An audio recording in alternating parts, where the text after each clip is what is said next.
Yo, yo, yo. Good morning. What's up, everybody? Oh, man. So, this will be day 38. Day 38 of Witcher. Yeah? Verify this. Yes. Day 38 of Witcher. We might actually get to finish Heart of Stone today. We'll see. We'll see where we're at with that. Obviously, after we finish up our video gaming news segment, right? But don't forget, today will be the final live stream for the next week. Morning, mamzelle. How are you? Yeah, so I am going on a bit of a vacay here for the next week, and the stream will not be live. So that means no video gaming news segments, live or uploaded to YouTube, anything like that. The stream is going to be entirely down for the next week. No content at all. Okay, so feels bad. I am a bit stressed out about that, but it's for a good reason, and you know. It'll be amazing once I get back and we get back into the groove of doing the streams again, okay? So just want to make sure that I put that out front. I'll put it out on socials tonight. Make sure everybody's aware. No more live streams for the next week. Be back on the 31st. So 31st, we will be back live, okay? Let's go ahead and hop in here and do what we do and get our final news segment going for the next week. This will be our, let's get a good one. Let's get a good news segment before this vacation starts. They're always good. What am I talking about, man?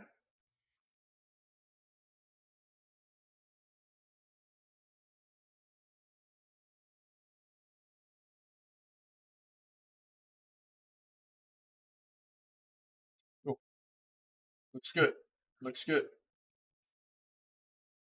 Okay, man. Let's do this. I need to adjust my camera. Okay. Good. Let's go.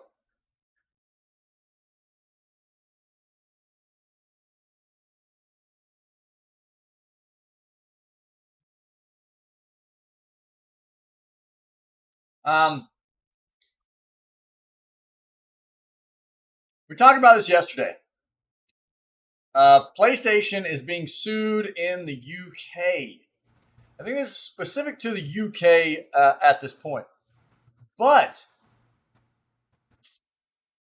if this fully plays out, I think this is going to set a precedence and a case moving forward, not only for PlayStation to potentially, depending on laws in other areas of the world, to be taken to court and have lawsuits placed against them in regards to the amount of inflation they've put behind their digital purchases, because that's basically what this is about. There's like a 30% commission on all their PS Store game stuff, right? Yo, gamer, what's up, buddy? That's what this has become part of, or that's the reason this has come about, right? So not only does this potentially set PlayStation up to have this happen in other areas of the world, depending on what the laws are in those areas, right? But sets the case for other platforms such as Microsoft, Steam, places like that, companies like that, to also be taken to court and have lawsuits brought against them, especially in the UK, right? So we'll see how this plays out. I don't know if there's something unique about the way PlayStation has handled this situation that is. We read about this yesterday for the first time. And if you want a bit of a deep dive, take a look at yesterday's news segment if you haven't seen it. It is on YouTube. And we take a look at what is going on here. But I don't know if there's something unique about what PlayStation has done here as opposed to what some of these other platforms are doing. I don't think so. But I'm also, I'm no lawyer, man. So we'll see moving forward. Time will tell if this is just something that is going to happen to Sony, PlayStation, or if there are other platforms that are going to have the same thing happen to them moving forward,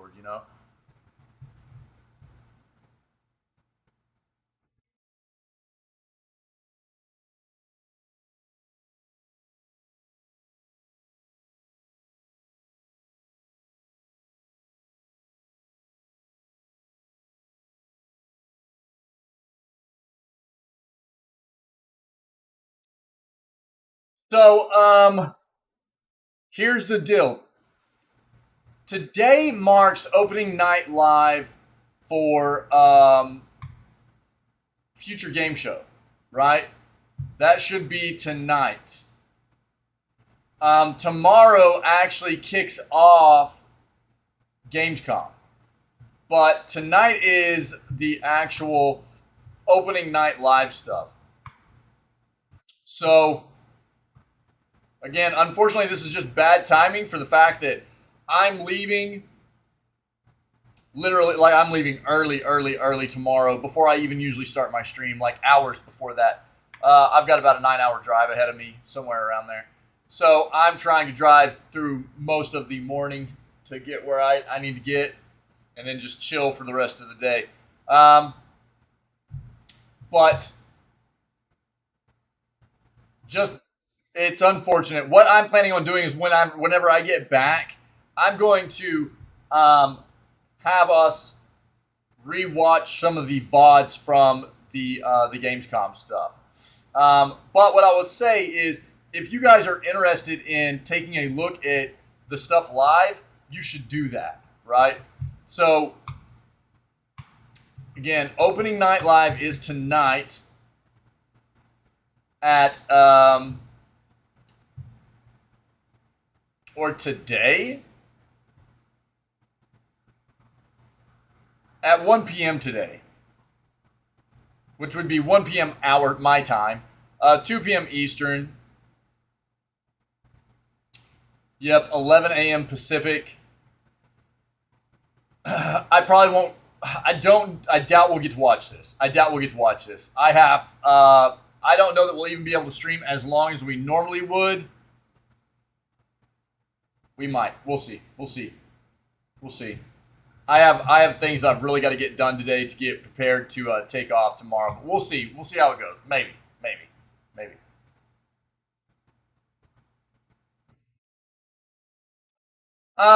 Yeah, I don't.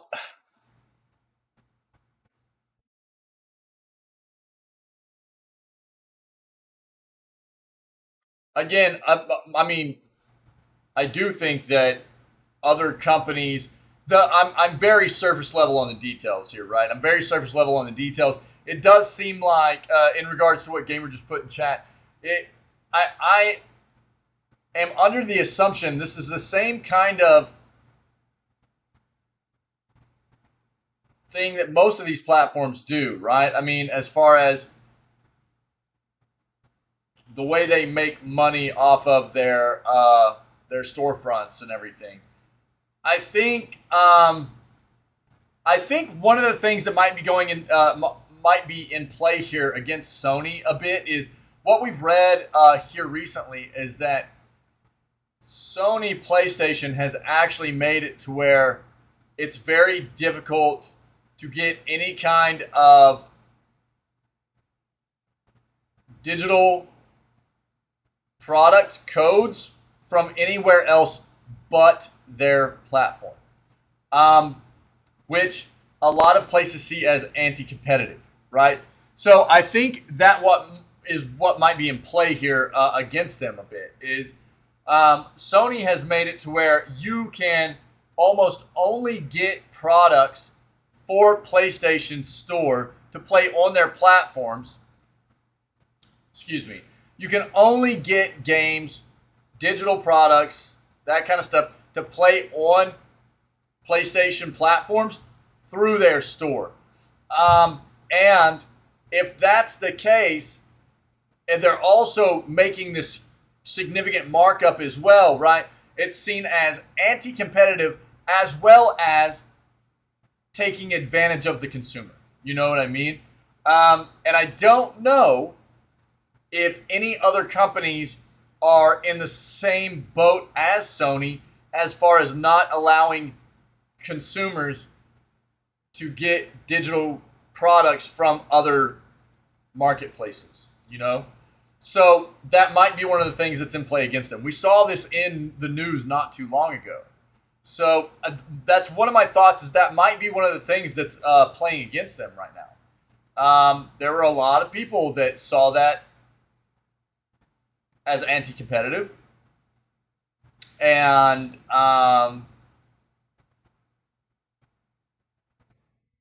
there are even people that tried to take them to court over it.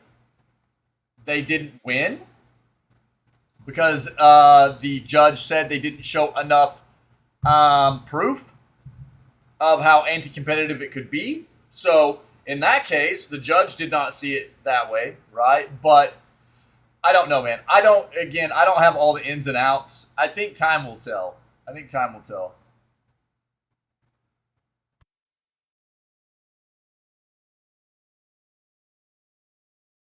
But anytime you get into a situation where you've got a monopoly, basically the only company that has a grasp on a product, right? Absolutely. Did you?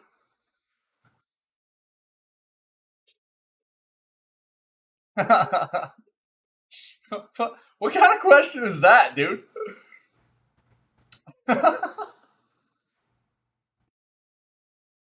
No. Okay. Touche. What's up, dude?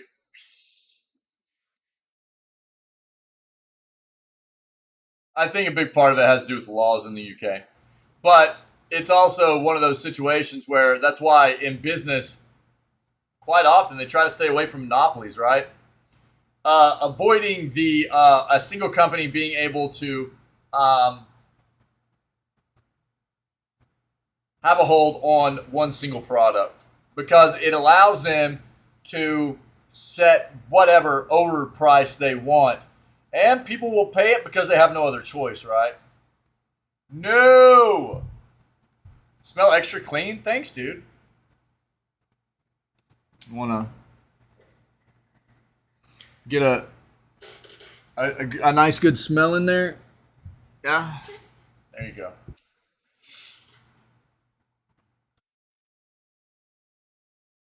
Um,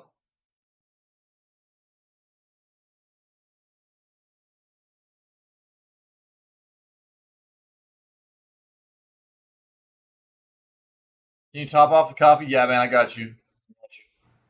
Here, just take a sip of mine until I'm able to grab some for you. I've got some Java lava in there. Be careful. It's got a little bit of a kick to it, so you might not be ready for it.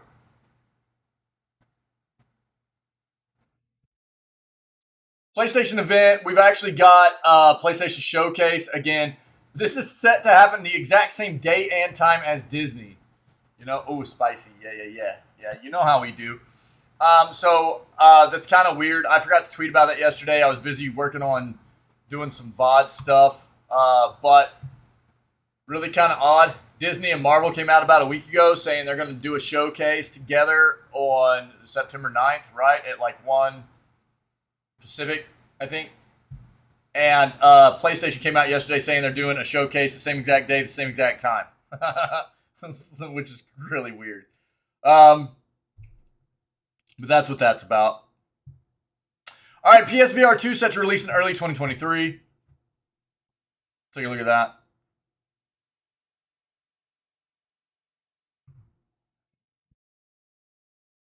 Hey gamers, you guys ready for some mackerel chips? I know I am.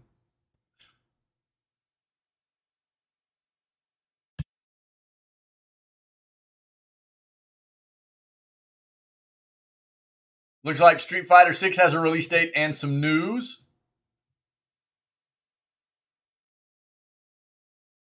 Ubisoft has responded to the Blade rumors we read about yesterday. Let's take a look.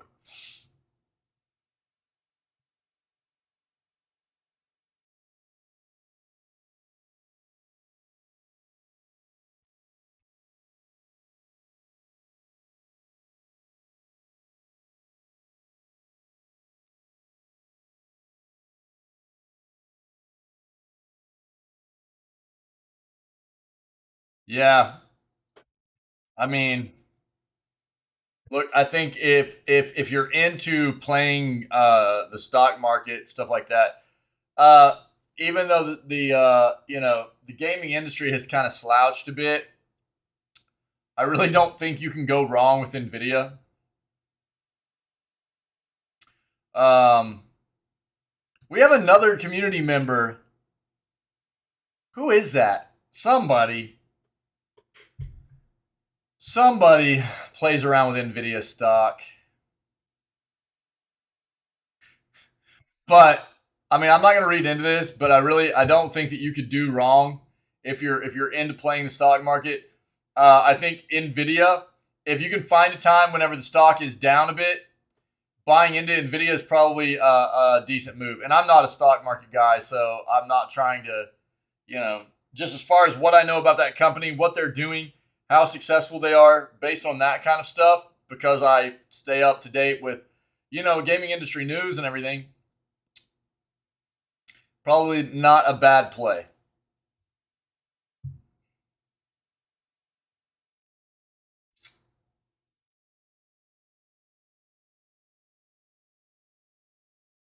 Negative reviews of new Saints Row video game. Here we go, man. We'll see what's going on.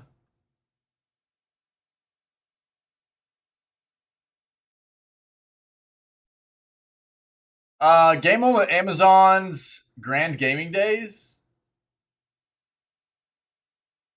We'll take a quick look there. Take a quick look.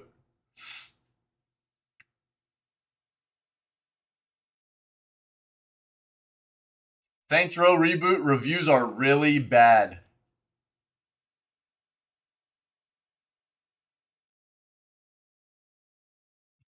I'm gonna put both of these together real quick. That way we have two to look at right there and compare.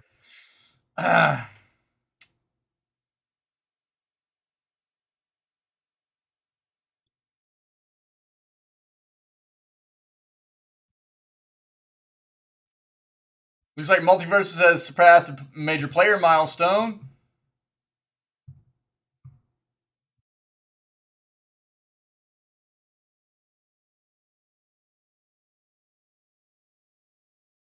Instinction has acquired additional funding. See that. All right, let's pivot here. Let's go into our other search.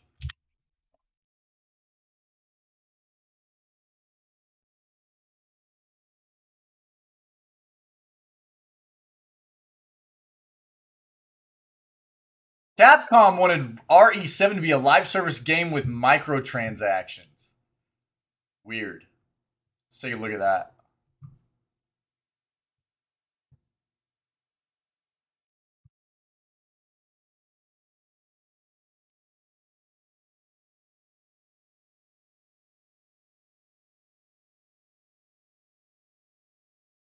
Like Sonic Frontiers release date found in Japanese trailer. Take a quick look at that.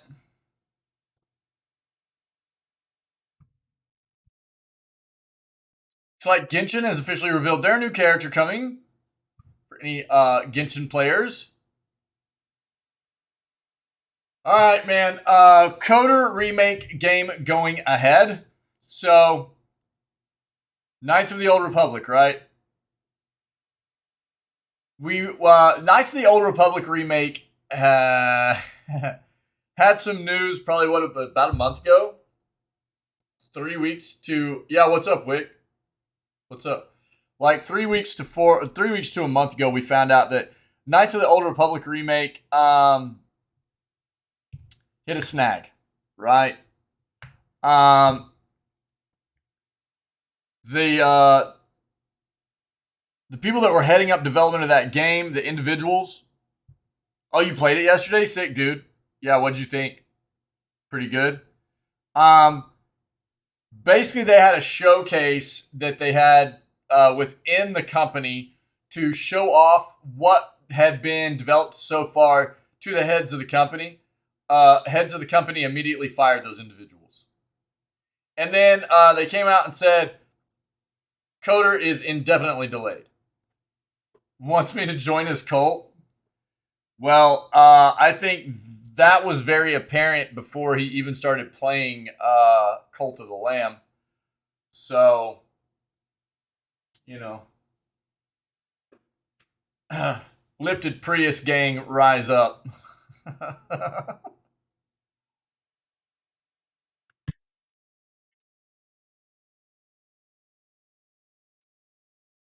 So we'll see what's going on here. There are big expectations for a remake of this game. This is quite often considered the best Star Wars video game ever made. And to remake it, there are big expectations. Amazon accidentally reveals a new Mortal Kombat game.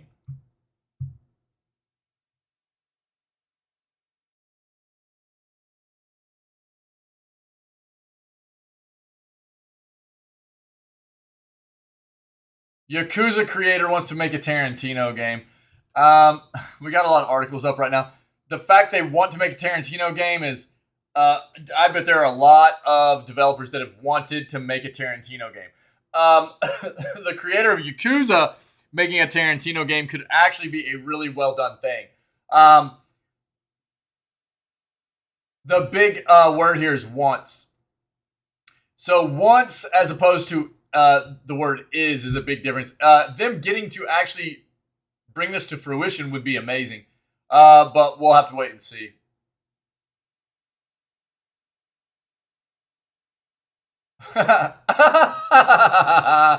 Wow, dude. Escalated quickly.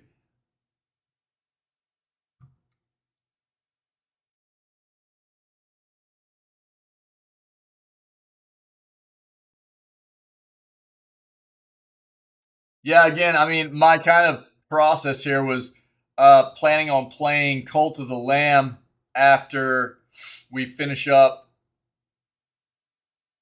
Nice, dude. Congratulations. I like that you actually put in game in chat. That's really funny, dude.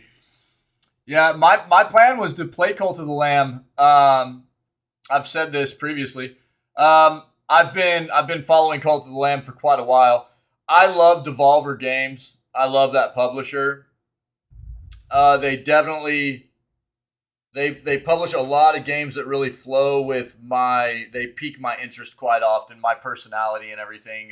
They flow with it. And before I even knew it had Twitch integration and everything, I was very interested and wanted to try the game out. The Twitch integration that Wick made me aware of even further just drove home the fact that I knew I wanted to play the game. But I'm not going to stop playing The Witcher just to play another title. You know, I don't. That's not the way I do things. So we're going to finish The Witcher. Then what we'll probably do is get a good amount of Cult of the Lamb in before October hits. So that's probably the play. We'll finish up The Witcher 3, play Cult of the Lamb, and then we'll see how much time we have before Scaretober hits. Wait, what? What else did they do? I don't pay attention to that. You talking about Devolver?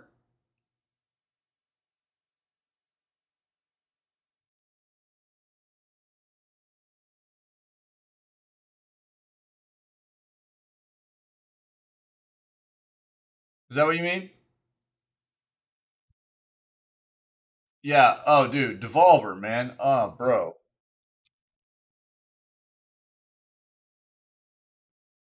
Let me just bring it up. I'll give every. So again, Devolver puts on like the best showcases every year too. They are um, very well produced showcases. They're hilarious. It's a lot of adult humor, so be ready for that if you've got a younger audience and everything. But I'll just post this in chat real quick. You guys can take a look at their site.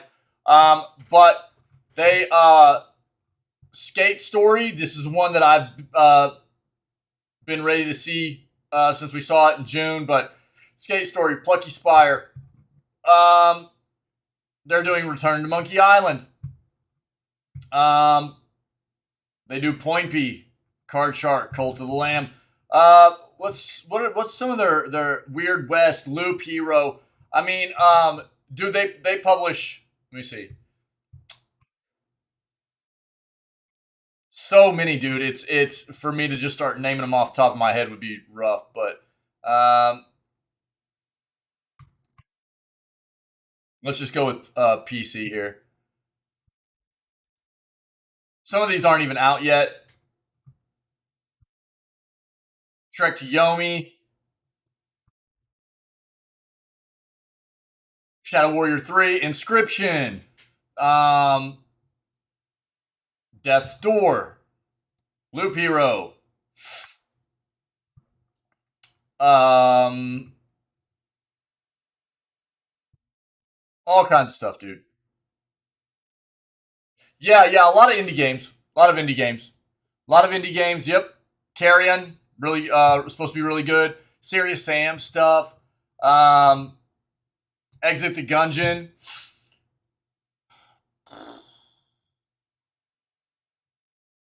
My friend Pedro, this is supposed to be really cool too. And this is just their PC stuff, right? So I just pulled this down to PC. Absolver.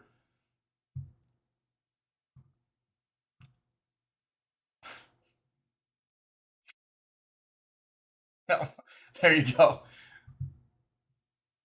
They've got they're all about like there's Enter the Gungeon, Bro Force, Shadow Warrior 2. I would say just check out their website. Signed you up to play on extra hard difficulty? I absolutely will. I absolutely will. Yep. No worries there. Check out their site. What the heck was that? Yeah, dude. You've never seen this? You've never seen this? Check it out. This is your kind of game right here, Wick. This is your kind of game, dude. This is your game right here.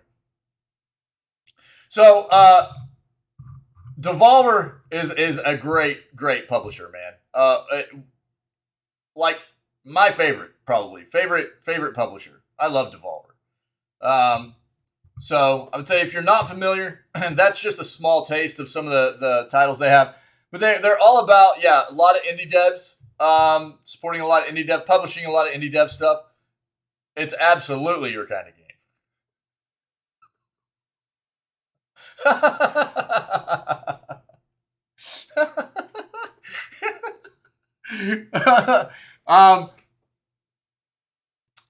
And they love taking games that are like quirky, weird, dark kind of concepts. You know what I mean?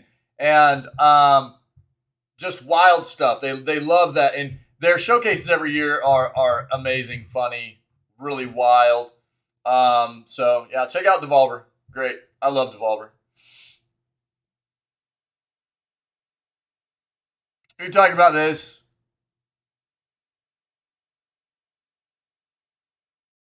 Okay. We've got a lot of stuff. Let's go with this for now. Let's go with this for now.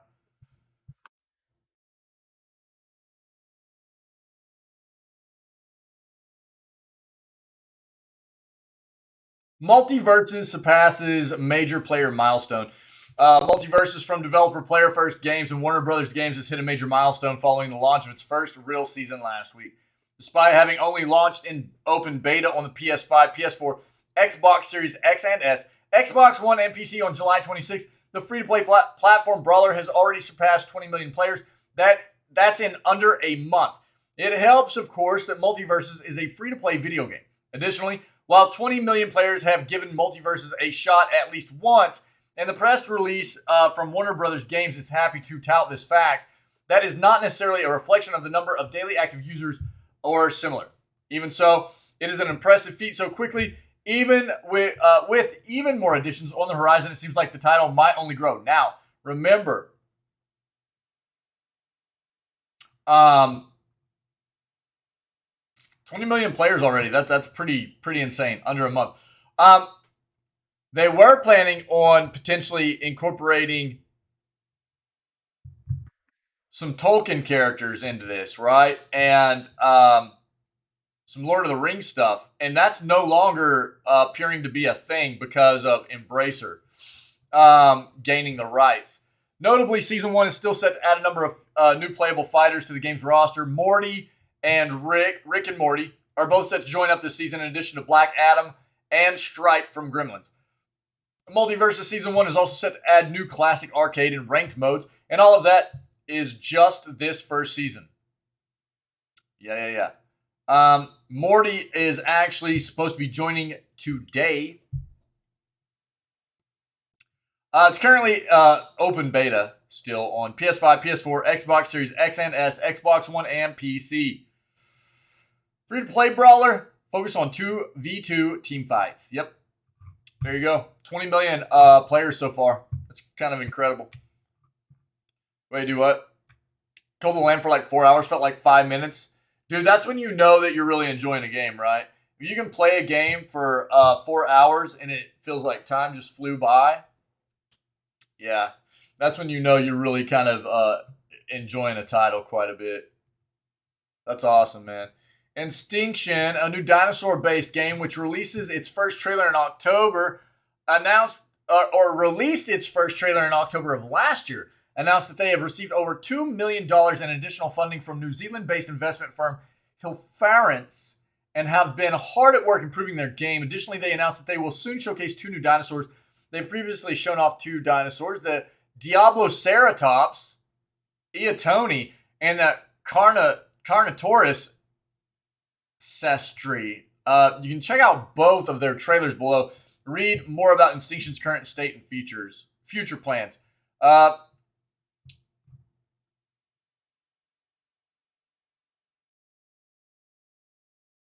Hilfarents' managing partner and founder Rob Vickery said the following about his partnership with Hashbane Interactive.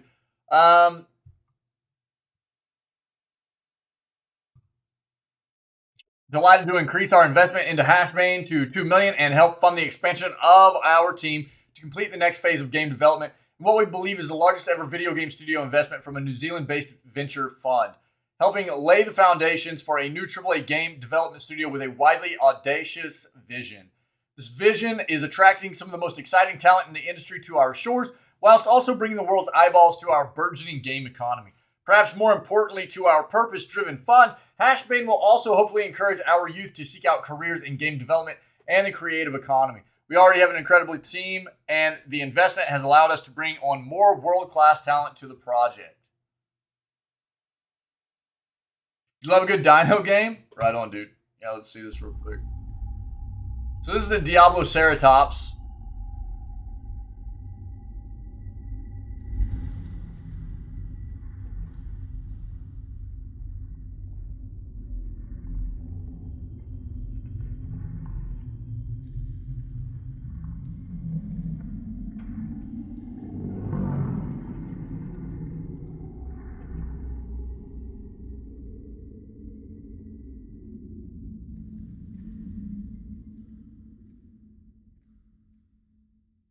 And the Carnotaurus.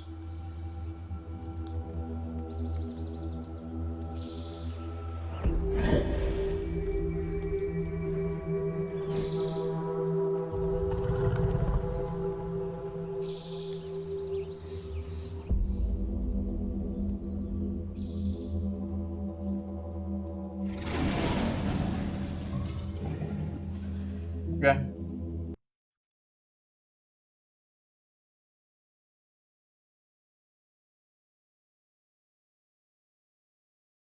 Instinction can currently be wishlisted on Steam. Next blog next week, we'll dive into a bit more detail about the team and share some unseen footage and artwork. Future blogs will include insights about the updated dinosaur list, more about the characters in the game, and the processes we employ in every aspect of game development. Extinction is slated for release on PC, last gen, and current gen consoles at some point in 2025. Woo! 2.5 years to 3 years, probably. Probably closer to around 3 years. Dinosaur fans can expect action, exploration, adventure, and discovery as they get to immerse themselves in a gorgeously crafted world which takes full advantage of Unreal Engine 5. Okay?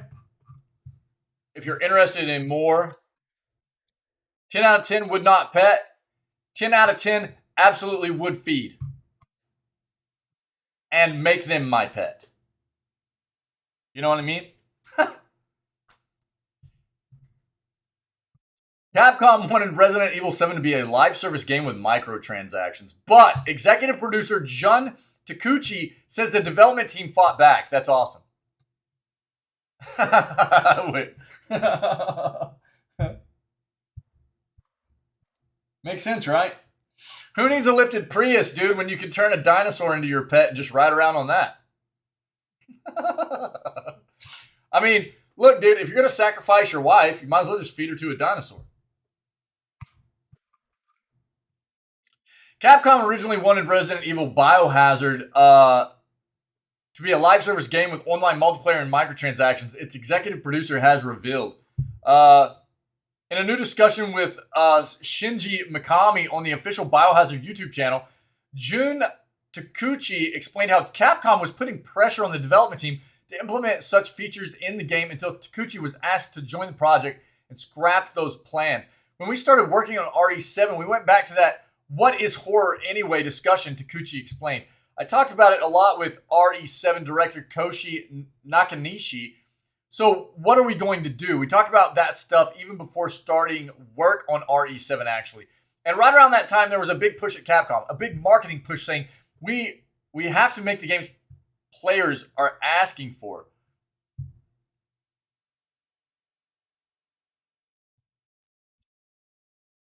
What an amazing thing to have people at, and here's the big thing is,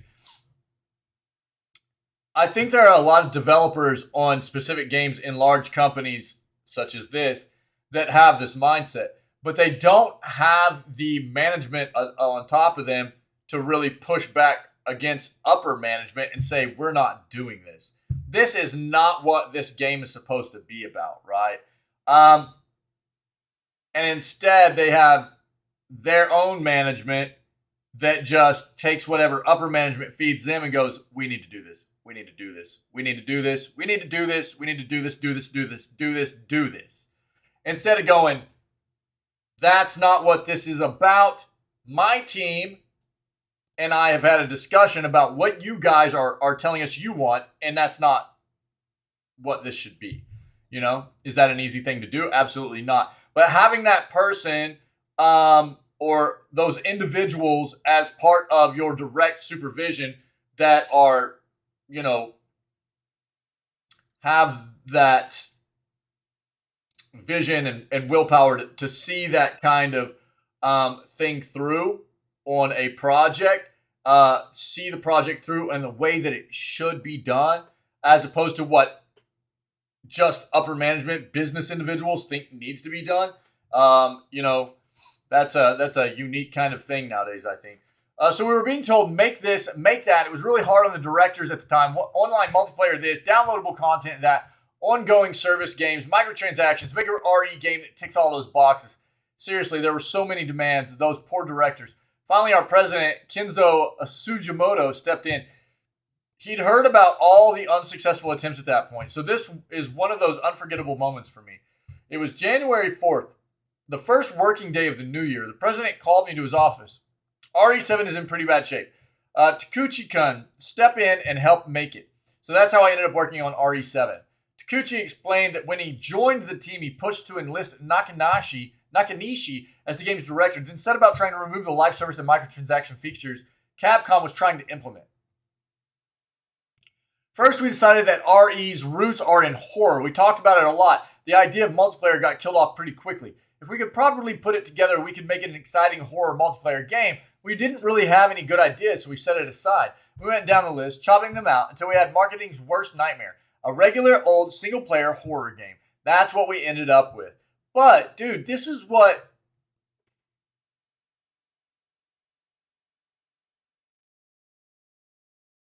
First of all, most RE games have always been great single-player horror games, right?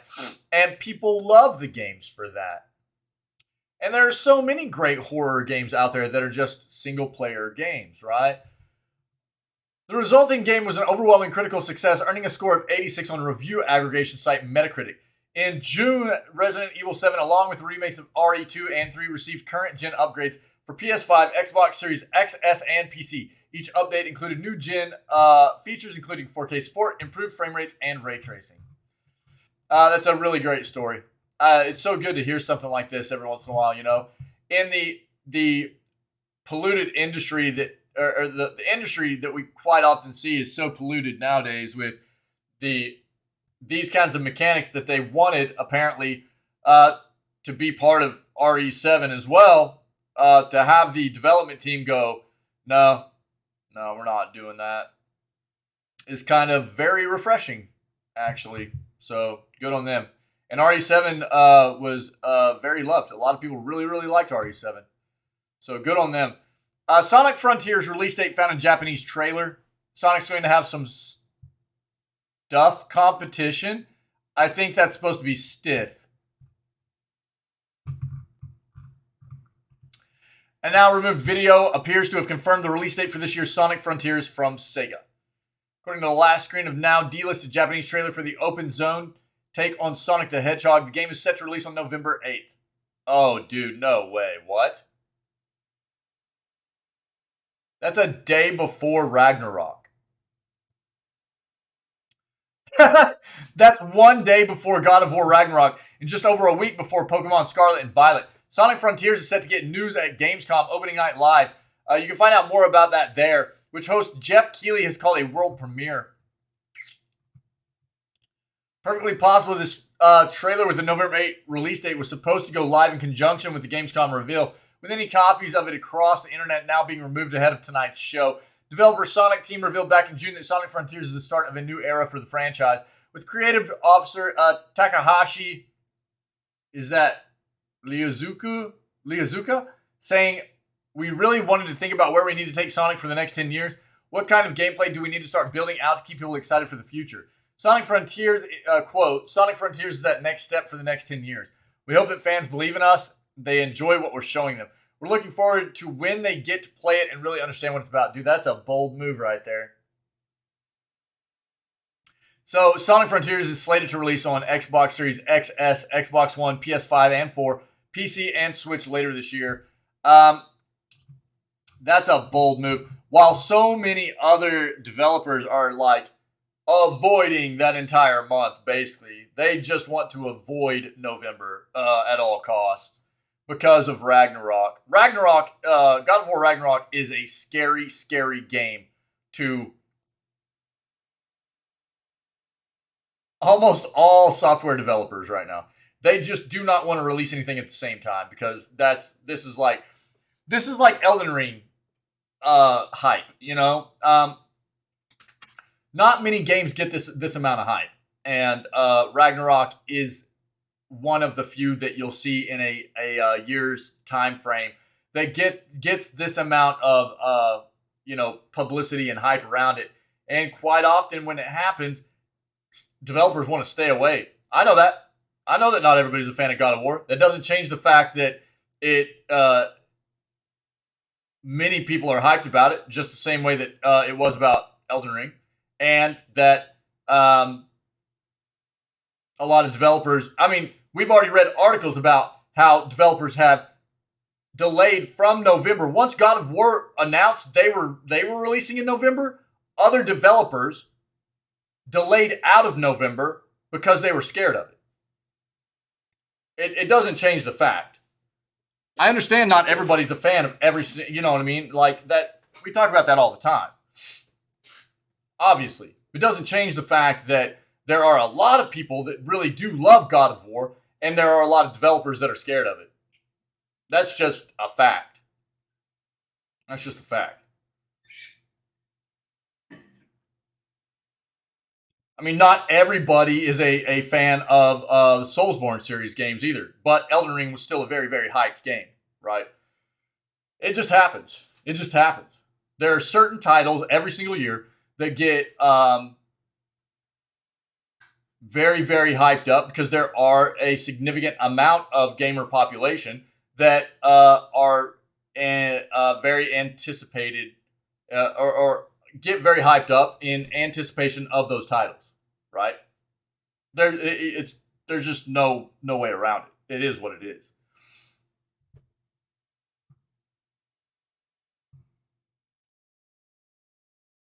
I know what you're probably trying to get at is that having some other titles around that time for people that aren't a fan of that particular hyped up title is probably what you're trying to get at, right? I understand that.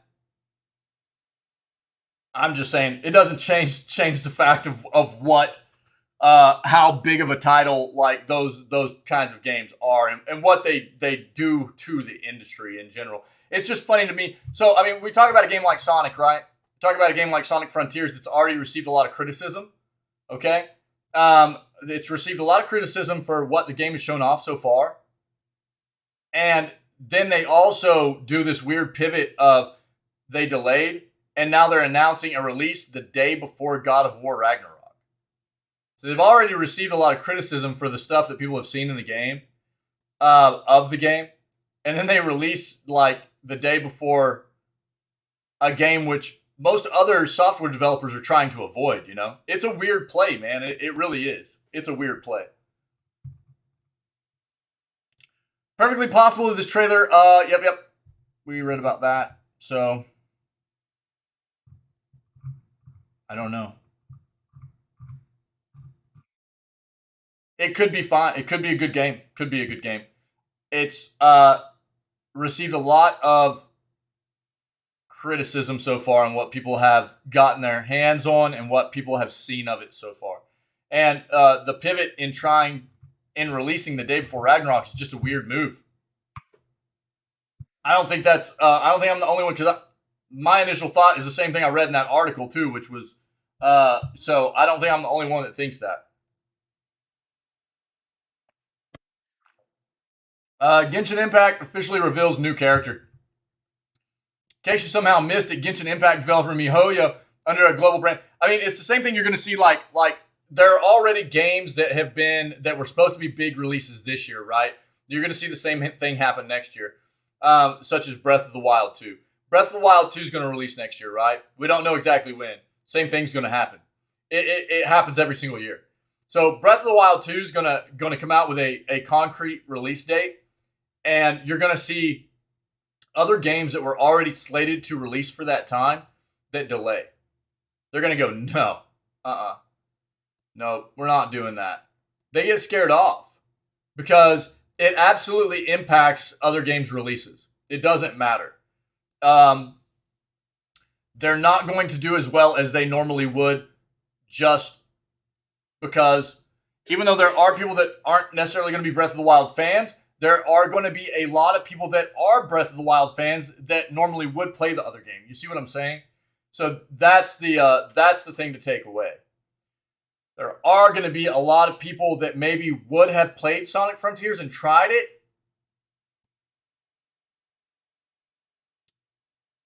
If it had not released the same time as something like Ragnarok. You know what I mean? So, that's the big thing to take away there. There's about 2 to 3 times every year where these massive games come out and a lot of software developers will avoid. And it was just a weird play there for Frontiers to release at the same time as Ragnarok. It really is. It's a weird play. Yeah, they absolutely do. Yeah. Which we're going to read about a game that kind of was trying to hype itself up a lot that has some pretty bad reviews so far already, apparently, in the Saints Row reboot. They were they're marketing that game pretty big and promoting it pretty big. I was not hyped about it, but they're totally changing what that game was from the past to what it is now. You know what I mean? And we're going to read about it here pretty quick. In case you somehow missed it, Genshin Impact developer MiHoYo, under a global brand of HoYoverse, recently revealed a whole host of details about the upcoming version 3.0. The Morn of 1,000 Roses brings update. The Morn of 1,000 Roses brings. The Morn 1,000 Roses brings. I can't read this morning. I can't read anytime. You guys know that. Most pressingly, the new update for Genshin is set to release in just a matter of days on August 24th.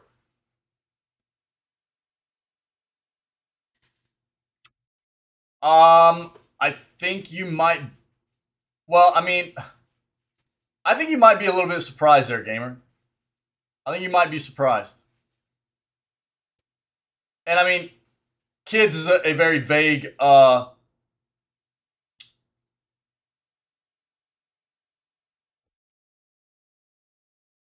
Kids refers to a wide age range, dude. So that just depends on what specific age range you're talking about, you know. But I think that I see where you're coming from to an extent. Yeah. I think that there are going to be a younger audience that will probably gravitate more towards playing something like Sonic Frontiers. It'd be an easier game for them to pick up than God of War is, for sure. God of War is, well, and for me, it's a bit skewed because I played it on the hardest difficulty, and it was extremely, extremely difficult.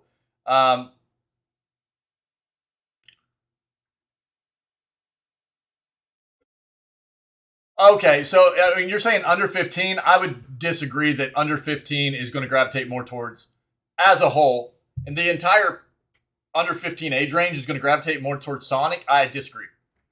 I think you talk about like probably the age of maybe 10 or 11 all the way up to the age of 15.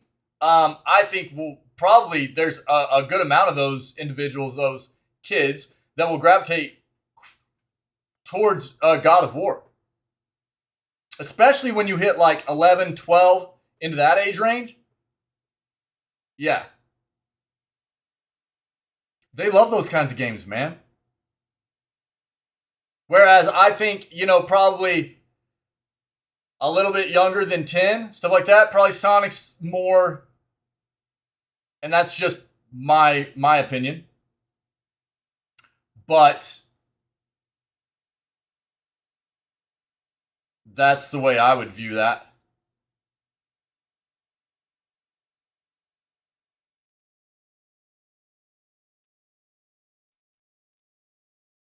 Yeah, absolutely. I can do that. All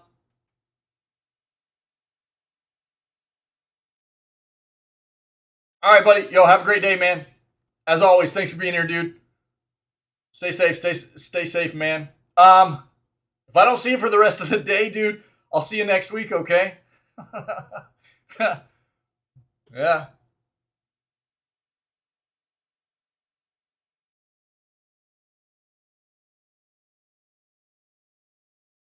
All right. Most pressingly, the new update for Genshin is set to release in just a matter of days on August 24th. As has become increasingly common, the popular free-to-play video game has shared the playable characters that will be part of the next update, version 3.1. Ahead of that, including the announcement of a previously unrevealed playable character.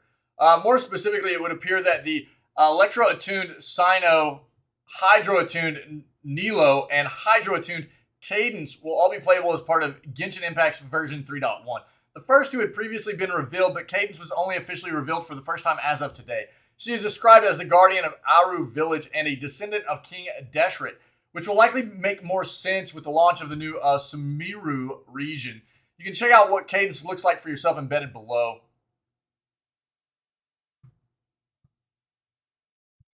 Cool. As noted above, Genshin 3.0 will the Morn 1,000 Roses brings is set to launch on August 24th, tomorrow, as the next update following Genshin's version 2.8 Summer Fantasia. Version 3.0 will add new land Sumeru, which is west of Liu, as well as new characters and the long-awaited Dendro element. Cool. Yeah, Gungeon can currently be played on PS4, PS5, and PC and mobile devices. Game is also set to eventually release on Switch, but no definitive date yet. All right. So there we go. New Genshin Impact update, content update starts tomorrow. Yeah, cool.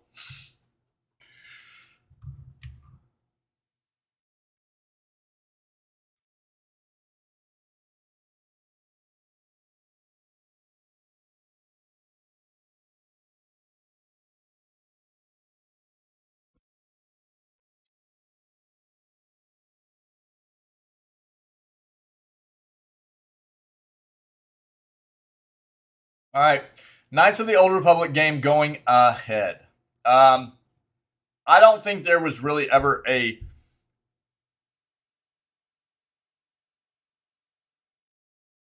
too much of a concern about the game not going to be made. It was like, what is happening though? Are they going to scrap everything that's been done so far, start all the way over, or what? It's been all up and down for the Star Wars franchise recently. First, Disney released the incredible Obi-Wan Kenobi series, followed by announcements of many other small screen adventures. For example, Disney will release Andor next month and Tales of the Jedi later this year. If that wasn't enough, we've got Ahsoka, Skeleton Crew, The Acolyte, and potentially a Lando prequel series releasing in 2023. Jeez, dude. They just never... the Star Wars stuff.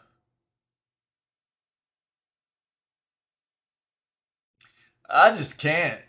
I don't know, man. I loved the original Star Wars, and since they just keep pumping stuff out, I don't know.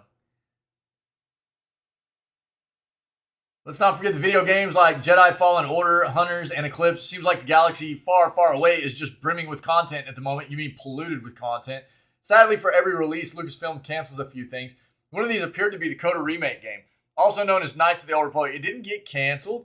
It got indefinitely kind of delayed. That's what they said. Indefinitely delayed about a month ago. In 2021, Sony revealed they were working on remaking this title, which fans had rumored about for a while. Confirmed they'd be working alongside Aspyr Media to bring the game to PS5 and PC consoles, though a release date was not yet confirmed. However, Bloomberg dropped some sad news earlier this year, confirming that Aspyr had indefinitely delayed the game. They'd initially aimed to release it in this year, but it was all up in the air. This was due to Aspyr firing two leading directors from their company. Star Wars fans commiserated, believing the Coda Remake game was forever gone. Or was it? Despite this news, recent developments suggest that hope is not lost for the Coda Remake game. Instead, it seems like fans have better news on the horizon. Dare we say that a new hope has emerged? Embracer Group is the larger company that owns the subsidiary Saber Interactive, and Aspyr is part of this group. Embracer Group released an interim report for Q1 where they spoke about game development, particularly with their AAA titles. In this report, Embracer mentioned they moved one of their AAA games from Aspyr to another subsidiary. In their own words, they did this to make sure the quality bar is where we need it to be for the title. Of course, there's no confirmation that this title is the Coda Remake game. Embracer purposely avoided mentioning the title of the game. However, it would make sense to be as it is a AAA title. Shifting the game away to another subsidiary would prevent any major delays. After all, Embracer also said they are not expecting any material delays for the title based on this transition. This goes completely against what we heard earlier about Aspyr delaying the game and suggests it might still be on track to release later this year. I doubt it.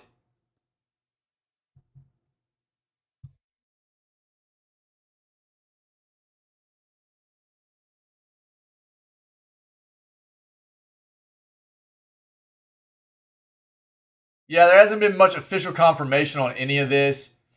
Myths, a lot of just speculation and stuff. Yeah, I think that a 2022 release is really reaching, man. The fact that just like a month ago, something like that, we received news that all this kind of went down in Aspyr, where these main directors of the game showed off what had been created so far to the like the heads of the business, whatever, and they got fired, and then it got put on indefinite delay. The to think that the game is going to be released in 2022, I think is kind of absurd. If that's the case, the state of the game was that bad at that point. To think that it's still going to release this year, God, I hope not. If they were that displeased, I feel like it probably still needs a lot of work.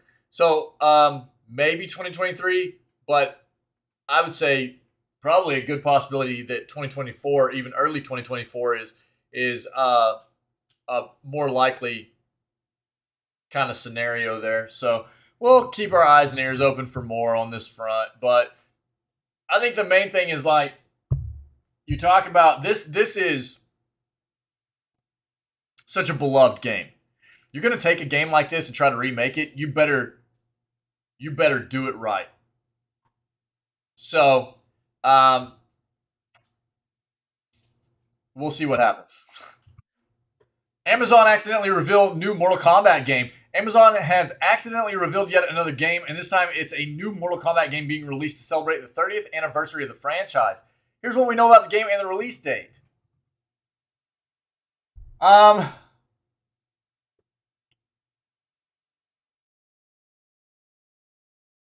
we were just reading yesterday where it felt like they weren't releasing anything for the 30th anniversary of substance. You know, like a lot of fans were feeling kind of left out in the cold, as it were, for such a beloved game and series to not receive anything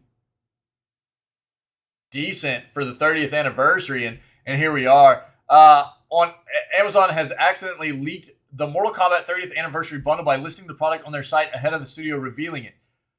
They've since deleted their mistake, but not before one smart cookie was able to get it screenshotted.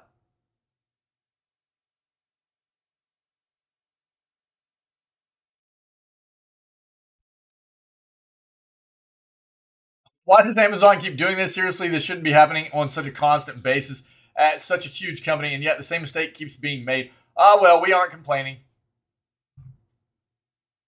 As the name suggests, Mortal Kombat 30th Anniversary Bundle will be released exactly 30 years to the day after Mortal Kombat was originally released in 1992, October 8th.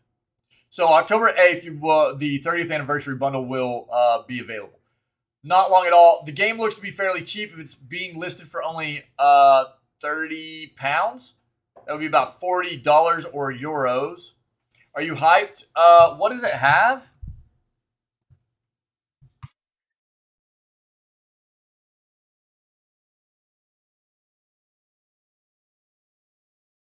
So it's got a 30th Anniversary Ultimate Bundle exclusive steelbook. Includes Mortal Kombat 11 Ultimate and Mortal Kombat the 2021 film, housed in an exclusive steelbook.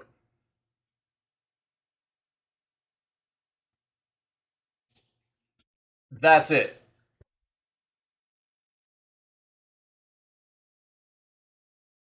So you get MK11 Ultimate and the new Mortal Kombat film.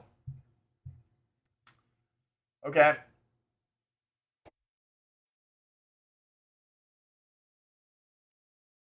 For a 30th anniversary, I'm going to be honest. That doesn't feel like a very well thought out appreciation for a long running, beloved game series. You know? Just going to throw that out there. Feels like they're doing a bit of a disservice there to the Mortal Kombat franchise by not coming out with some kind of substantial 30th anniversary kind of collector's edition or something. I don't know. Feels a bit rough.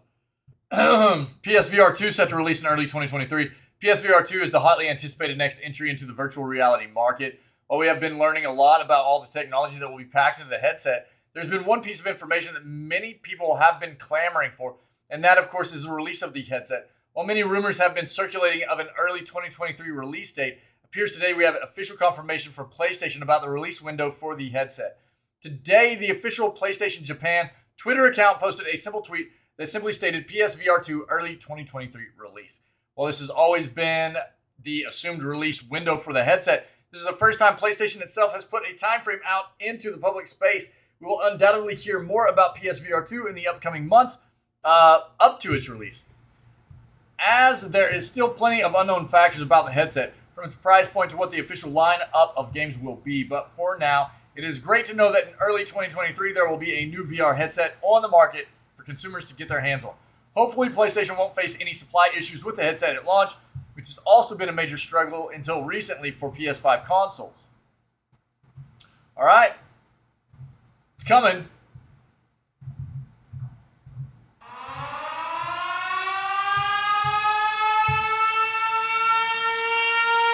Size, what's up, buddy?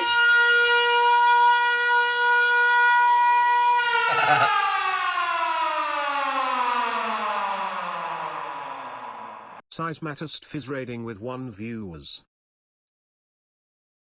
Woo! You know what time it is. Time for the news, man. What's up, dude? Thanks for the raid, man. I appreciate you. No. Yeah, man. Yeah. He tried it.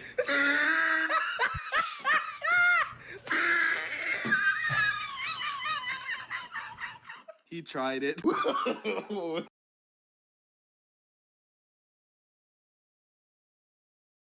Oh, man. That's funny, dude. Thanks, buddy. Thank you very much. I appreciate it. How are you, man? Street Fighter 6 release date, character roster, gameplay, and latest news. Like, you tried it. Yeah.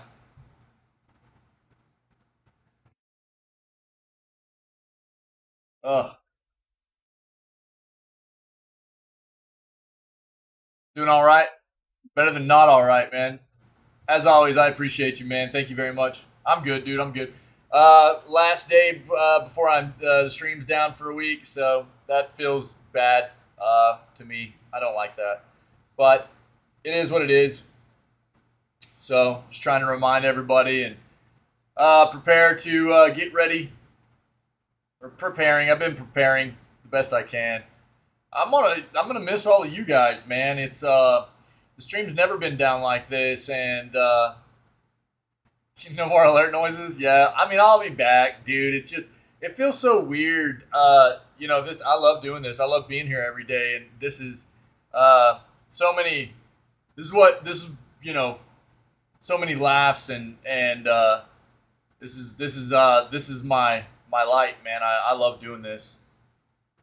I mean, I have other things in my life that are absolutely amazing. My family, and I'm sad. I'm sorry, man. I'm sorry. But this brings me a lot of joy, being able to do this every day and hang out with you guys. So knowing that the channel is going to be down for a week and I'm not going to be able to play games and hang out with you guys and do the news and stuff is very, very daunting. It's I'm not looking forward to it, but it'll be good to see family. I'm just trying to keep a positive spin on it. I haven't been home in a long time, and so just trying to get ready to go. Probably going to be leaving super, super early in the morning tomorrow, so we're going to get the stream in today, and I'm going to start packing up and getting ready to go this afternoon, and probably go to sleep really early because I'm probably going to take off at about 2 or 3 in the morning, something like that, start driving. I got a long drive, so that's it, man. Just trying to have a good last stream before we're down for a week. So, I don't know. Feels bad, dude. It really does. It's good to see you, though. Thank you very much, man. I appreciate you so much. Street Fighter 6 release date, character roster, gameplay, and latest news. So, SF6, next mainline entry into the mainline fighting game franchise. Yeah, that's true, dude. That's true. The drive would probably be nicer if I had a lifted Prius also, Wick. It was announced fully earlier this year, and since we've seen a handful of fighters and modes, it's certainly a different vibe to the last game. All bright colors and street graffiti. Early reports seem to point to a fun, weighty, and complex fighting game experience. So far, we've gotten details on a handful of new fighters, as well as some new looks for returning fan favorites. There's even been previews for press and content creators, and we said it's shaping up to be a big step up for the series. There's still a fair way until launch, but with Game Awards presentations coming up, likely we'll see more from Street Fighter 6 sooner rather than later. To help keep you in the loop, we've collected everything we know about Street Fighter 6 in this guide. You'll find the release date, confirmed fighters, and latest news. Release date looks like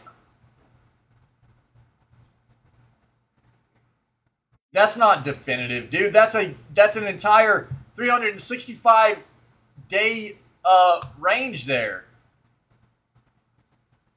That's exactly size. Yeah, that's not a release date, dude. That's 365 days. What is this? All right, so I mean, is this a surprise? Really? I mean, the confirmed fighters list so far: Ryu, Guile, Chun-Li, Yuri, Kimberly, Jamie, and Luke. Okay.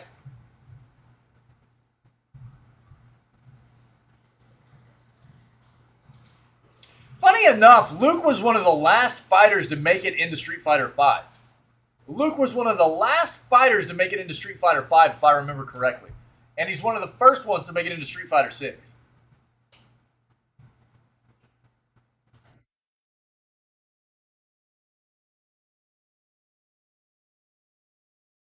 Yuri, very good. And if I remember correctly as well, Luke is like one of the most kind of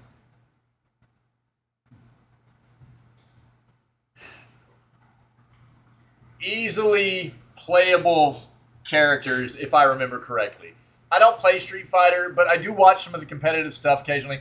And Luke, if you're going to pick up this game and start trying to figure out how to play it and be like competitive to an extent, you can grab Luke, and he's one of the easier characters to start just kind of throttling people with, if I remember correctly. There's not a whole lot of complexity in Luke's gameplay, I guess, is what I'm trying to get across. He's very powerful and very straightforward, easy kind of character to use.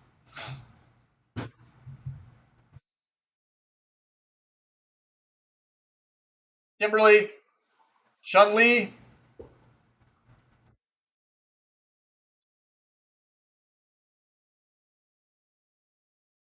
Guile, dude, I do not like the goatee on Guile. I am not a fan. Not a fan of the goatee on Guile. We've seen a little bit of Street Fighter 6 gameplay, namely from the Fighting Ground mode. This is the standard fighting game mode. From what we've seen so far, it involves 1v1 versus gameplay. Look at the fight between Yuri and Kimberly. Take a look real quick.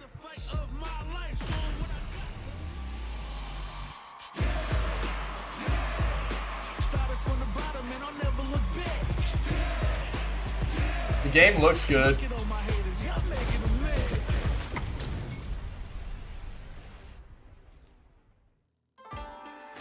Nowhere to run. You call, I answer.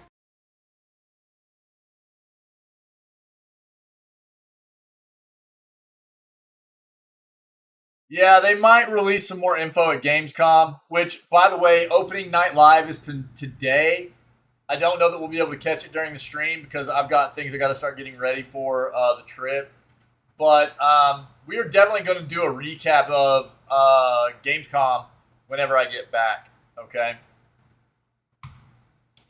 Ubisoft responds to Blade game rumors. We read about Blade potentially being an Ubisoft game in development yesterday, right? In case you somehow missed it, rumors have been swirling that Ubisoft could be working on some kind of video game based on the Marvel character Blade. Given recent reports about various Marvel-branded video games in the works for characters like Iron Man, that was weird, and Black Panther, a video game featuring Blade didn't seem entirely out of the question. but Ubisoft itself has come out to officially debunk the rumors, stating that a Blade video game is not in fact in the works from the company. Quote, sorry to slice up the rumors, the official Ubisoft Twitter account shared early this morning. We're not making a Blade game, but we can't wait to see what our friends at Marvel are cooking up for next year's movie. You can check out the tweet from the official account for yourself embedded below. Broadly speaking, the circulating rumors about a Blade video game traced back to a couple of photos shared by actor Edwin Gaffney several weeks ago. Gaffney had stated, and the photos backed him up, that he was hard at work doing motion capture performances for Ubisoft. One of the photos showed Gaffney and actor Alex Martin holding swords designed for motion capture that looked a bit like katanas, they did. While another had a marker with the word Marvel on it and the name B. Tarek. Basim Tarek, for reference, is the director of the upcoming Blade movie for Marvel Studios. Worth noting that while Ubisoft has come out and said it's not making a Blade video game, that does not mean it isn't making some sort of video game that might feature Blade. Yeah. The phrasing seems extremely particular to indicate that there's no video game adaptation of the Marvel Studios movie in the works. That said, it could also be as simple as folks make too much out of a couple of photos. There's nothing about or featuring Blade in the works at all. Or they could just be trying to get people off of that trail, you know? Who knows? We'll find out. There'll be some kind of, substantial information that comes out in regards to all of this before too long. There always is. Random mode time, guys. Looking for that holiday tree. Dude, it's going to be Christmas before we even know it. That's crazy. It's almost Scaretober. I've got to figure out what I'm going to dress up as for Halloween. Oh, man. Time goes so fast, guys. So fast. Check this out. So we got two articles up here in a row, okay? Both about Saints Row Reboot. Apparently getting pretty bad reviews out of the box here. Or out of the gate, as it were. Out of the box might be a better term.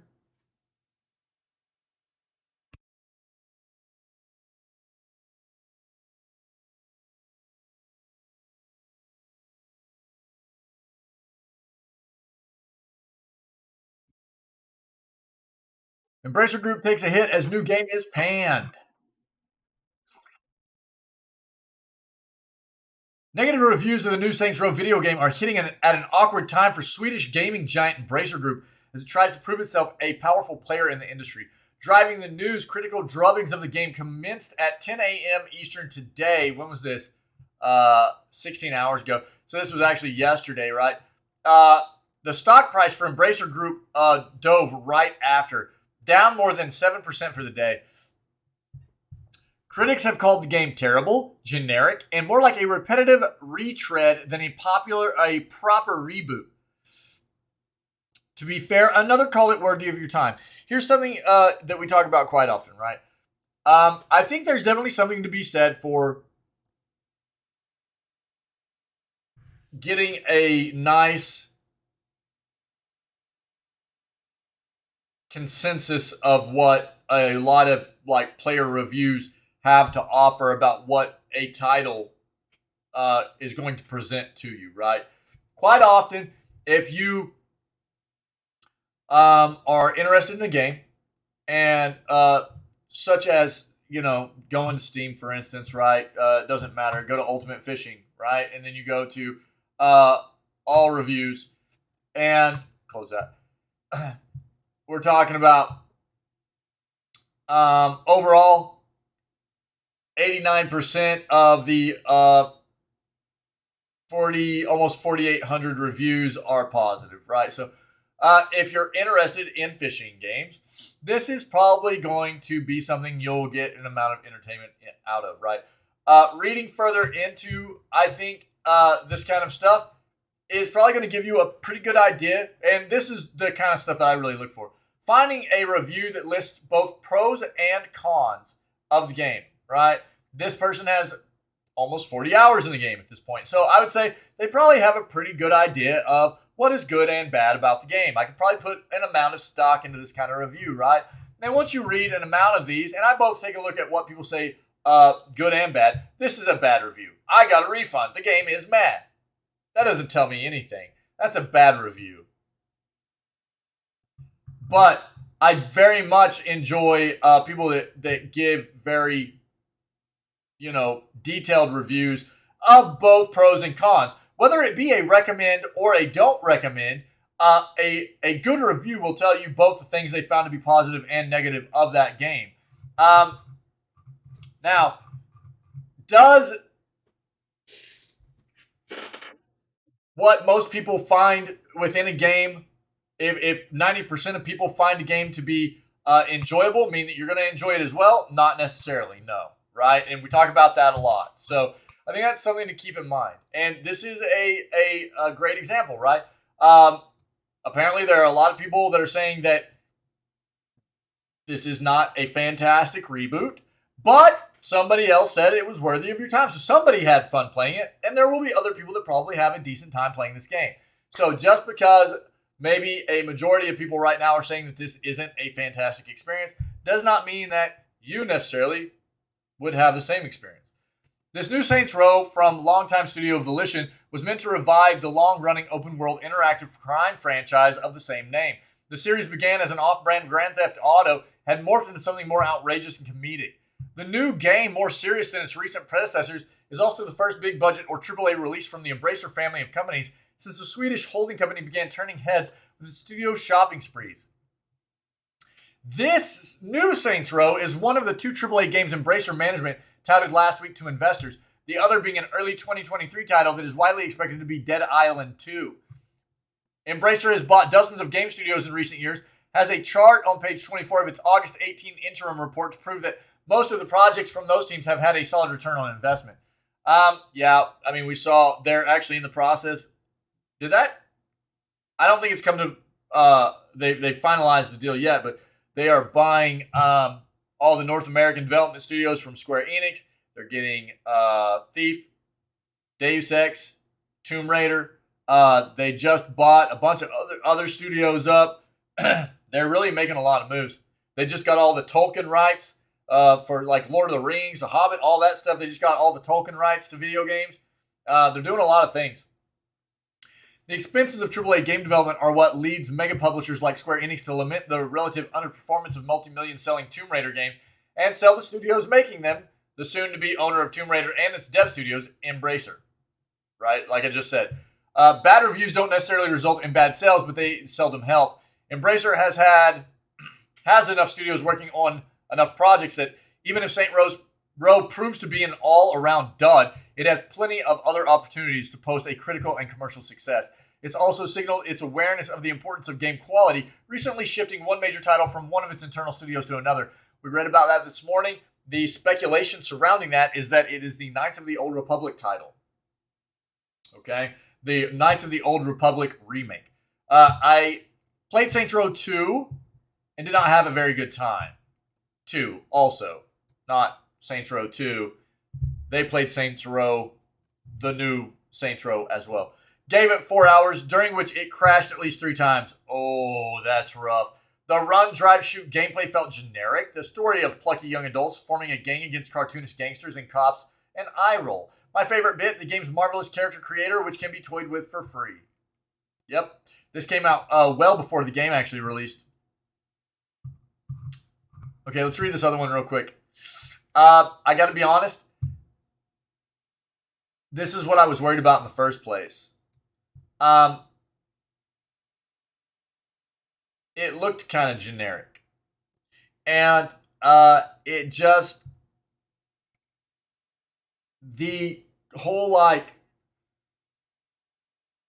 style of the world and this, wild, it just looked very like a mashup of a whole bunch of wild stuff put together, which I guess is kind of what Saints Row was in the past, but they're trying to, remake this, and all they did was turn it into something that seemed very flashy and like they were trying to appeal to maybe a younger audience or something, and I don't know that they really captured that. It didn't appeal to me. What I've seen of the game so far didn't appeal to me anyways. Let's read a little bit more here. Saints Row Reboot reviews are really bad. We've seen the concept of rebooting or remastering games lately. Sort of a trend in today's gaming market. Yeah. The Saints Row Remake promised it'd be a good game with a fresh modern take on the game. Well, it is so far quite the opposite. Bugs, glitches, a weird plot, and more issues are a huge disappointment for people eager to play the game. Some major gaming news sites have already gotten their code to review that game, and oh boy is it a busy morning for them. Ever since the Saints Row Remake was announced, people had high hopes. We were all waiting for a proper Saints Row reboot to prove that companies can do right by gamers. We got a glimpse of the story and more already. As we've mentioned, it's been a tough year for gaming, and especially those big titles that have been announced. It seems that Cyberpunk 2077 started this trend, and we don't see an end to it. Saints Row Remake has some major game-breaking bugs right now. Yes, we can all hope for a day one patch, but the thing is, this should not happen in the first place. Thank you. I talk about this all the time. The reviews so far look like this. Metacritic, 63. IGN, 6 out of 10. OpenCritic, 66. Those are not the worst reviews in the world. They're not good either, though. And this, I talk about all the time. A game should not be released on the premise that it can be patched over the internet. It is useful and a luxury nowadays that software can be constantly updated, right? And it's very, very good for the industry. But it has also created a very bad trend in developers thinking that they need to hit specific dates. They can get away with releasing games in that are basically a buggy mess and relying especially on big name titles, hype them up, expecting consumers, which quite often works, to just buy those titles based on what that name is, and then they'll go, oh, we'll fix it afterwards. That is a crap way about going about the gaming industry, software development, and the release of video games. I talked about this the other day. You know, back before the internet was such a prevalent thing, quite often, and to a great extent, especially back in, earlier console days and things like that, video games had to be very, very polished. Granted, the technology wasn't necessarily always there for the games to be as big as they are today or as elaborate as they are today, but the games had to be very polished on release because they couldn't just be patched after the fact, right? That's the mindset that I feel like a lot of developers should be getting back to nowadays. Never mind the fact that things can be patched after the fact. That is a luxury. Developers need to get back in the mindset of a game needs to feel really good when it releases. Is it going to be flawless? No, we don't expect that, right? I don't think any of us expects a game to be flawless on release. And the ability to have that luxury of patching a game after it releases to fix some of those minor flaws or whatever is amazing. And that's why the internet is and connectivity is such a nice thing. But it should not be relied on to release software in a terrible state and then go, well, we'll just kind of fix it to an extent afterwards. That sucks.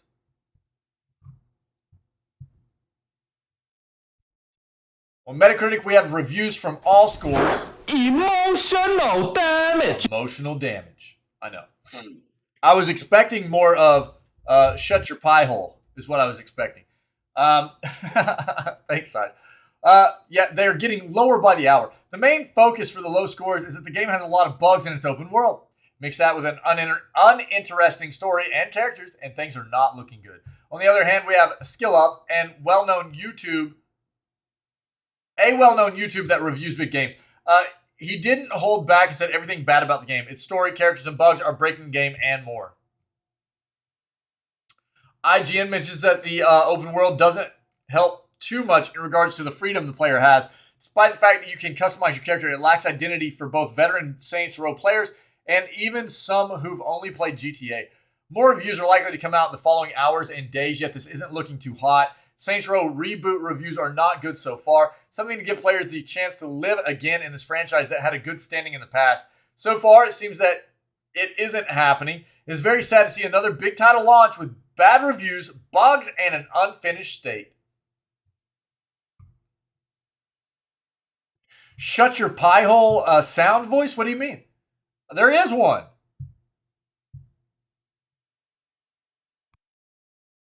What are you talking about?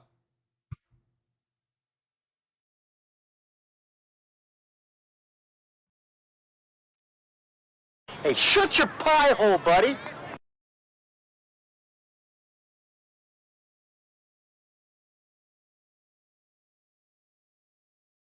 That's why it's there, because I go on rants, man. I go on rants. Look, man, I'm passionate about this stuff. It drives me crazy. I've seen too much of this crap happen. So I get ranty, right? I get ranty. That's why it's there. It's for you guys to tell me to shut up. That's why I'm always like, oh, man, I expected somebody to use that on me. Syke loves it. Syke uses it on me all the time. So, I mean, again, this is just that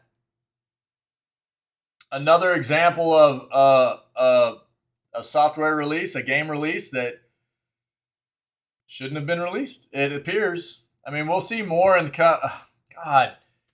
We will see more. We'll see more. Unfortunately, again, the stream will be down for the next week, so no news segments. But we'll catch more about it whenever I get back, I'm sure. Let's see what this is. Get your game on with Amazon's Grand Gaming Days. Okay.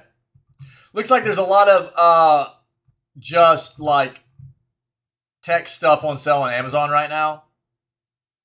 Grand Gaming Days will be live August 24th. So tomorrow, customers can get up to 50% off on gaming laptops, consoles, accessories, graphics cards, monitors, and more. Customers can get an extra 10% instant discount. Blah, blah, whatever.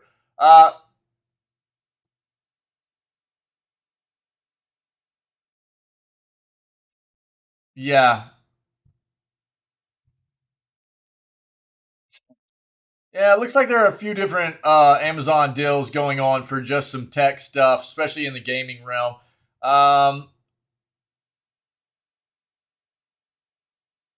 If you're interested, I'm just going to link this. If you're interested, maybe here's they're promoting some like credit card stuff there too. I would say just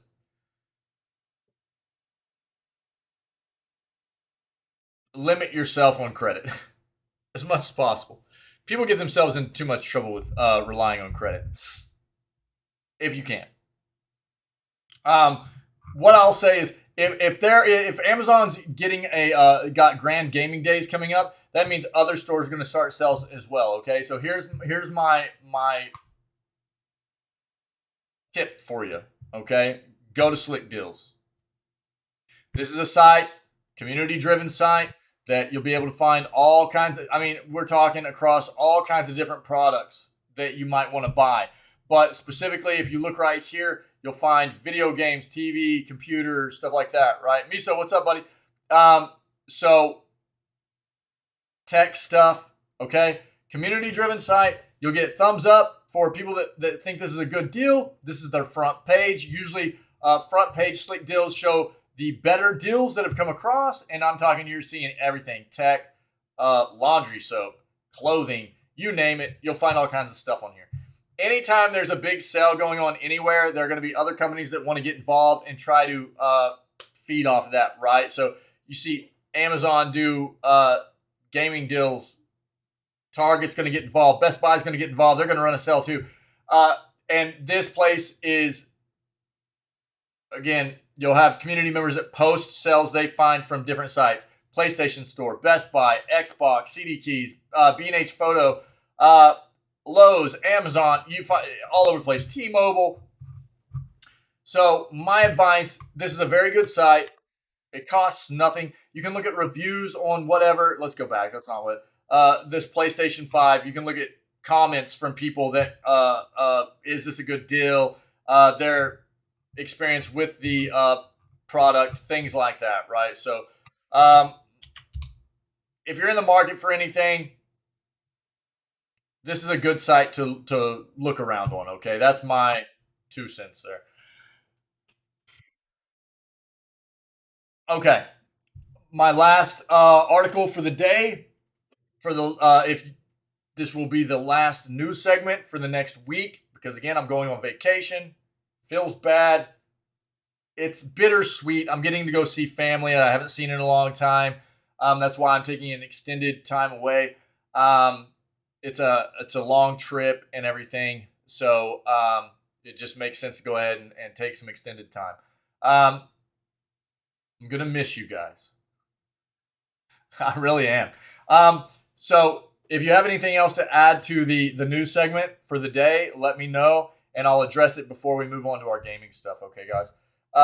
So how to watch Gamescom opening night live. All right. Again, yo, thanks for Little Bad. I appreciate it, man. I appreciate it. Yeah. I think, again, I'm going to probably go to sleep really early, late this afternoon, and I'm going to get up and get us ready to bounce at probably about 2 or 3 in the morning, something like that. So I can drive through most of the morning and get there about midday probably. Try to get that done. We'll see. So this officially, like, okay, Size, yo, hey, thanks so much, my friend. Dude, I appreciate you.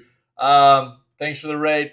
Rest well, okay? And guys, while I'm gone, I'll be around on Discord. I'm going to have my laptop with me. I won't be streaming, but I'll have my laptop. I'll have my phone. I'll be around on Discord and stuff. I'll be trying to work on, whenever I have some free time, I'll be trying to work on content and things like that. So, yeah, I will, buddy. Thank you very much.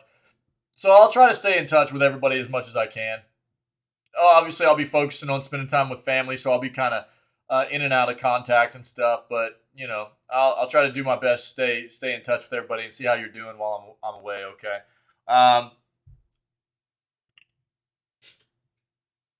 Yeah, that's one of the reasons I do it too. Yeah, Mr. Little Bass, especially because I'm gonna have to drive through a couple of cities, and I don't. I'm not a big fan of driving through those cities in like rush times, man. So I try to schedule it out to where get through there at a decent time. Yeah. How was work, man? How was work? It's good to see you. So again, opening night live starts today. Honestly, it hits for us in this channel at about 1 p.m. And I would like to watch it, but I don't know how late I'm going to stream today because I need to kind of wrap things up maybe a little bit early and start getting prepared for my trip. And so what I'll say is I'm going to link this for you guys, okay? Left at 9 p.m. on a trip to Florida, drove straight through. Yeah, I mean, that's quite often the way, we would do it too.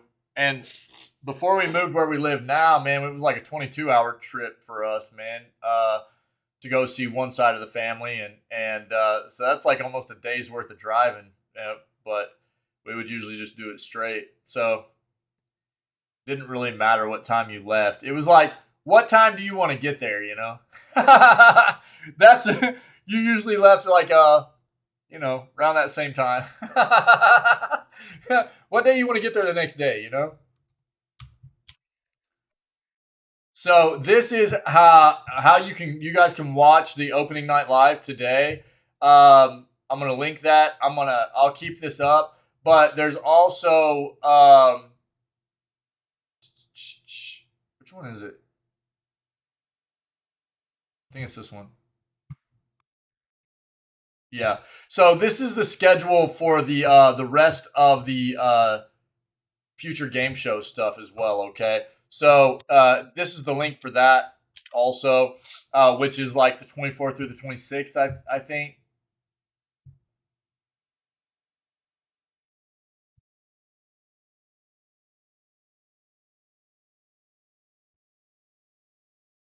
Maybe it is just 24th. I don't know. Either way, today is the opening night live of it. Tomorrow's the actual showcase for Future Game Show. Both those links right there. What I'll say is, whenever I get back from my vacation, we're gonna pull these VODs up and watch these to kind of get a look together at what these had to offer, because we're gonna do some catching up. We're gonna have to catch up on the news. We're gonna have to catch up on these showcases that we missed. Stuff like that, right? So we'll watch it when I get back, but by all means, I want you guys to watch the stuff live if you have the capability and you're interested, right? So there's the both of those links right there for you guys for both today's starting, the opening night live, and then tomorrow's actual showcase stuff. So we'll rehash it whenever I get back in a week, but there it is for you if you want to watch today's and tomorrow's events, okay? Work went good. Good. I'm glad, man. I'm glad. That's what I've got, guys. That's what I've got. Good news segment. I appreciate you guys. Thanks for being part of it. Again, no news segments, no live streaming, no content for the next week after today. So from the 24th through the 30th, no streaming. I'm on vacation, so I'll be back on the 31st, and we'll hop back to it. Okay.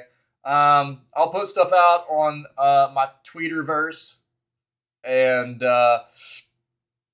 in the Discord and everything. Make sure everybody is aware that that's happening. Today's the last day for the next week. Feels bad. It's again bittersweet. It's weird. I haven't had the channel down very often, and especially for this amount of time. So, but it is good that I'm getting to go see family and stuff. It's important. So, I appreciate you guys being a part of this always. Being a part of this new segment this morning as well. So, for anybody that might be catching this as a VOD on YouTube, if you're enjoying the content, I would prompt you to see what you can do about coming and hanging out with myself and the rest of this amazing community whenever we go live at 6 a.m. CST. I say every single day when we go live, and we start off all of our streams with video gaming news. But we'll be down for the next week. So come see us when we're back on the 31st. Okay. It's weird. The channel's not hardly ever down, but it's happening. So. And then we start up with all of our gaming content. I stream for roughly 8-9 hours a day, and we do gaming stuff after the video gaming news. So come hang out with us. We have a great time. And if you're enjoying the news segments, then on YouTube, consider hitting that like and subscribe button for me. It would mean a lot to me. Other than that, you guys just stay healthy, stay safe, be kind to one another, and I'll catch everybody a week from now for August 31st edition of Video Gaming News. Okay?